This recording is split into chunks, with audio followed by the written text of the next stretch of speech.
Good afternoon, everybody, and welcome back to another installment of Scott's Selections here for Wednesday, February 5th. Before we get into today's play of the day, quick recap of what happened yesterday. We ended up picking up a loss with the Michigan Wolverines of -2.5, which was available on FanDuel at -110.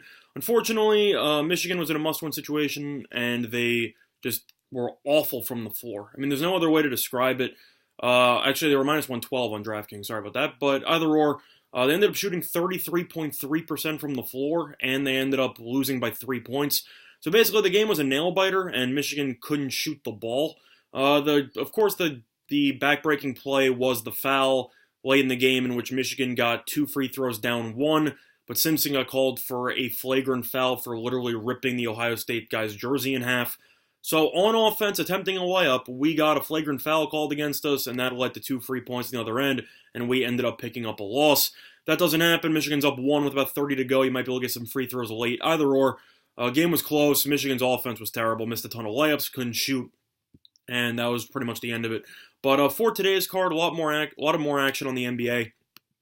And we're going to be going back to the NBA for a play of the day. We're going to be looking at a matchup, the early game actually in the NBA, between the Phoenix Suns and the Detroit Pistons. And we like the road team here. We like the Suns, which is at -3 at -110 on FanDuel. And that will be the play of the day.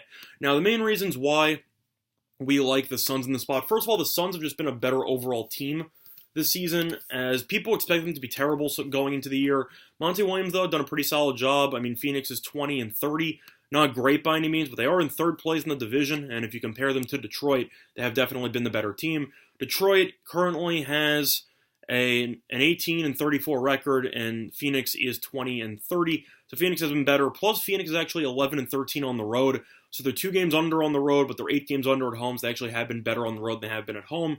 Meanwhile, Detroit is pretty even on both sides, home and away, as they are 7 games under at home, and they are 16 games under in total. So they've really just struggled wherever they've gone, mostly due to injuries.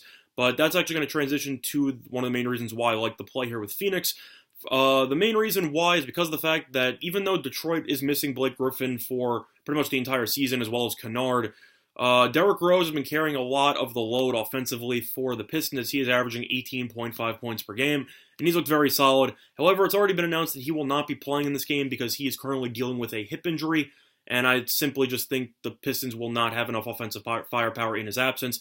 Right now, if you actually look at the projected lineups for Detroit, you have Reggie Jackson, who's a streaky shooter, plays virtually no defense, Tony Snell, who's mediocre, Bruce Brown, who's nothing special, you got Doumbia, who's okay, but he's very young. And then you have Drummond. Drummond's very good. There's no way around that. But Phoenix, though, doesn't have many injuries. Baines is out. Kaminsky hasn't played in a while. You have Saric, who's out. I'm not a big Saric guy. But your lineup for the Suns is Rubio, Booker, Bridges, Oubre, and Ayton. Definitely a better starting 5 than Detroit, and I expect Detroit's depth to be a little bit shortened based on the fact that Derrick Rose and potentially Markieff Morris are not going to play. Rose is already guaranteed to be out. Morris is currently questionable, as he's also dealing with a hip injury, and one can expect him to probably miss the game as well. But if you actually just compare the lineups here, I mean, I've gone through Detroit. They're just not very good. Rose has been, I mean, people talk about how, some older players kind of have that 1 year or so where they kind of like turn back the clock. Rose is leading the team in scoring. He's averaging 18.5 points per game, and now the Pistons are going to be without him. That's worth mentioning because of the fact that Rose has not played in 2 of Detroit's last 5 games. And in both of those games, Detroit have scored 100 points or less. This team can't score whenever he's not on the court. In terms of the Suns, they've lost each of their last 3 games, but Detroit has lost 6 of their last 7, so both teams are in pretty bad form right now. But if you actually compare the recent losses that both these teams have, Phoenix has lost 3 straight to the Nets, to the Bucks, and to the Thunder. All 3 teams are in the playoff picture right now. I'm not really going to read much into it. Meanwhile, Pistons in their last game lost to Memphis by 14. They only scored 82 points. And in the only game, the last game that Derrick Rose did not play in, they lost to Cleveland by 15 points at home, with Rose not playing. And Cleveland stinks. Everybody knows that.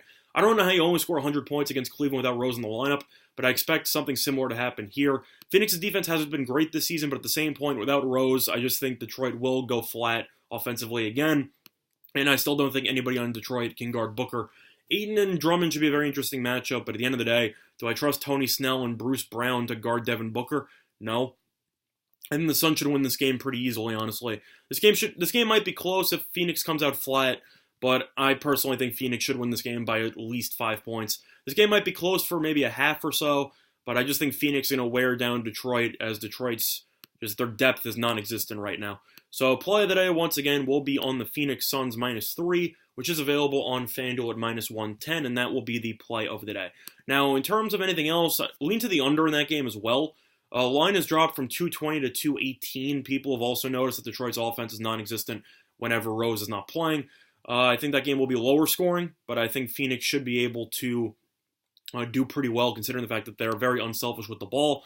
Phoenix is averaging roughly 27 assists per game, and I think they should be able to continue moving the ball well, and I think that that will lead to some points for Phoenix, but Detroit I expect to struggle once again. Other than that, lean to the Nets -7. I mean, it depends on if D'Angelo is going to be playing because he's still amidst a ton of trade rumors, but Brooklyn came off a nice win against Phoenix, and Golden State has just been awful so far this season.